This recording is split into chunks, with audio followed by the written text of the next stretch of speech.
Beautiful one right in the middle there, as you can see, of the two captains of the New Zealand side. Two captains, yes, one Test captain and one touring captain, and also some very good articles.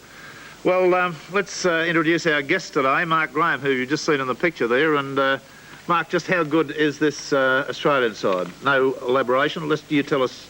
I think they're a very good side. They were, really well prepared for us yesterday, and they ended up winning the game. They're just too strong for us overall. Was there any critical factor, moment, time? I thought just after Ron was always telling us at North that the second try is the one that counts, and we were trying to come up with it. Yeah. Just after half-time there. Well, you had your chance when Luluai didn't fall on the ball on the end goal area. That's right, yes. It was it's one of them things. That's how football goes, I suppose. Yeah. Although you don't expect an international footballer to try to put his hands on a football rather than his body. One of them things, Rex, you can't really... he just thought at that moment, I suppose. Nice chip on it. Very good, yeah. There's no doubt for New Zealand Rugby League, Mark, that the fellas who aren't internationals and playing outside of the country, it must have brought them on one hell of a lot, like playing with you fellas in this series.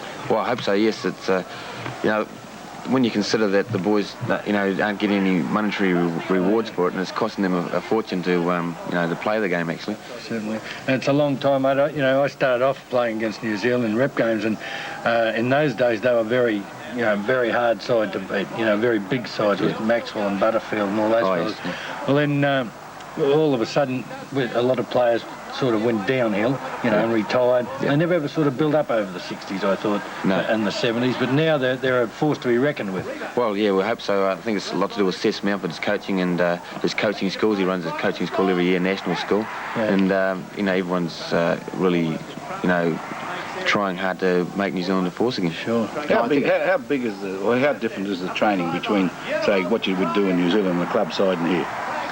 Oh, it's a lot different. Like here, everything comes down to, just one or two plays of ball, when you're around an opponent's line and you've got to score in those times. Sure. But at home, it's just... it's just one of those things. It's something to do on a Saturday afternoon. Sunday picnic sort of thing, Mark. Yeah. I think in the backs, Mark, you're a little bit lacking in the back, a little bit of finesse in the backs as compared with the Australian side. Yeah, well, the only thing, I think our players are very good players in the back line there, but you must consider, like, when they go back from this tour, James Luluai and the boys from England will be going straight back over to start the season again. Yeah, so with Hull. Yeah. So they'll be, playing 12 months of the year, so maybe we can give them a bit of allowance for being a bit tired. Mark, you've been on the circuit sort of thing, playing here in New Zealand as well. You've been to England. Yeah. Now, Australia's going to face a lot of problems with referees, obviously, aren't they? Yeah. They've got an English referee out here that they just can't get on with, And they can never get on with French referees anyway. Yeah, who can? And they had no luck with the New Zealand referee. Yeah. So what would you say that what is going to happen when they get to England and they've got to counter this sort of thing? They've got to get the referee onside, who is obviously offside at the moment. Yeah.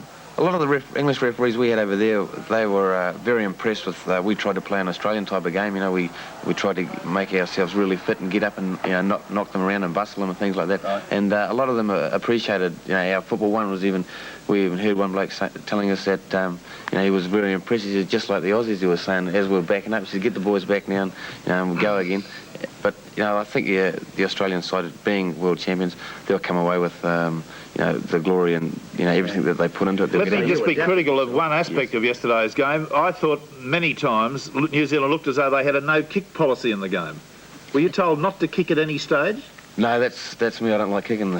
Yeah, but well, then let's lay the blame on you then, Mark. You had your players slogging their guts out in their own quarter when you could have put a kick downfield and made that ground, and there were numbers of occasions. You only kicked 4 times in general play, not you, the team. Yeah. Well, did Australia kick much more, Rick? Yes, a great deal more. Didn't have the ball that much.